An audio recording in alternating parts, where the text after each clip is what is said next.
It's my pleasure to introduce my co-chair, Derek Moczulski.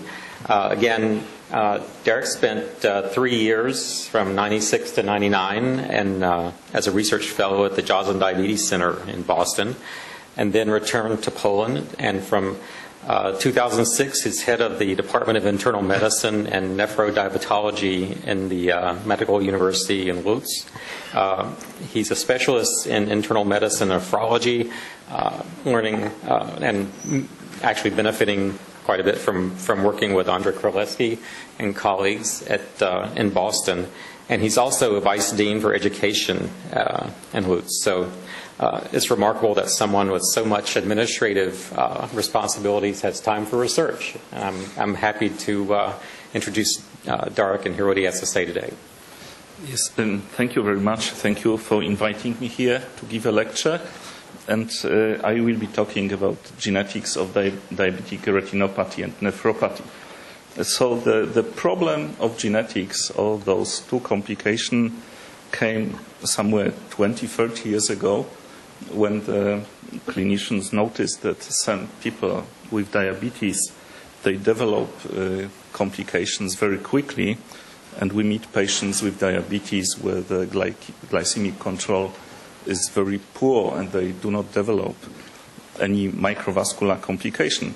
So the issue was to ask, can we find the person, can we predict who will develop the microvascular complication, who will not, and can we change the treatment? And the second issue was, based on this finding from genetic studies, can we find the pathway, can we find the pathophysiology, can we find the probably pharmacology to prevent those complications?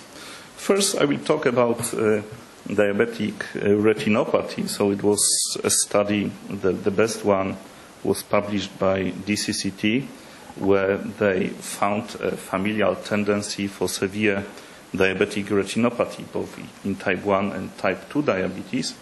And here you can see when we have as subjects and relatives of the patients with retinopathy. So someone, when the first subject did not develop the retinopathy, the chance for the relative was lower, and when someone developed the complication, the risk for the relative was higher. So there were many studies, different studies in different populations, showing some accumulation of complications in the family. Different models were used, and all the models showed the same. We have clustering of the complications in relative people. So one of them showed, when you see here proband duration and sibling duration to proliferative retinopathy. So you can see it's somehow correlation. When the proband develops severe retinopathy quickly, the sibling will also develop the retinopathy very quickly. So from the epidemiological studies, then the research group jumped to the genetic studies, and there were plenty of them done, showing different clustering. And first the candidate gene approach was performed, then the linkage approach was performed. This study showed the summary of all linkage studies performed to find the region linked to diabetic retinopathy. As you can see here, there are plenty of different regions with lot score. I think the highest one is 3.1, and so most of the studies did not replicate the results from previous studies. So from this association studies, the most of them were published about the polymorphism in aldose reductase, but it may be the bias of publication. So when the results were positive, plenty of research group published the results, and those who got negative results, they could not publish it. So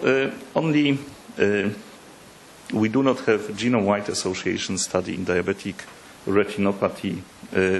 Only one study was published as meta-analysis of genome-wide association data from 2 studies, Gokind and EDIC, and this study indicates one polymorphism on chromosome 1, which is associated with diabetic retinopathy. So it is not much data that we can base on, and we can move forward with diabetic retinopathy and the genetics. So jumping to nephropathy, where much more was published and studies performed than with diabetic retinopathy.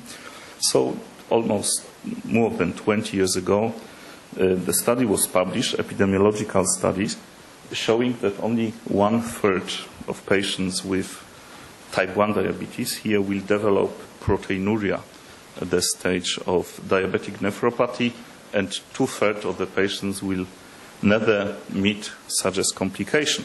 So comparing to retinopathy, almost everyone in those population, type 1 population, had any kind of retinopathy. So somehow this indicates diabetic nephropathy has stronger proofs of genetic component, of genetic background.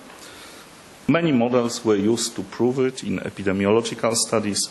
I will present one of those studies where when the first sibling was without proteinuria, the chance that the second sibling with type 1 diabetes will develop proteinuria was 30%.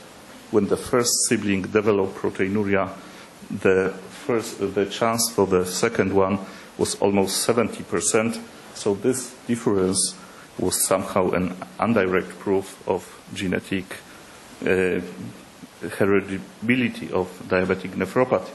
So many candidate genes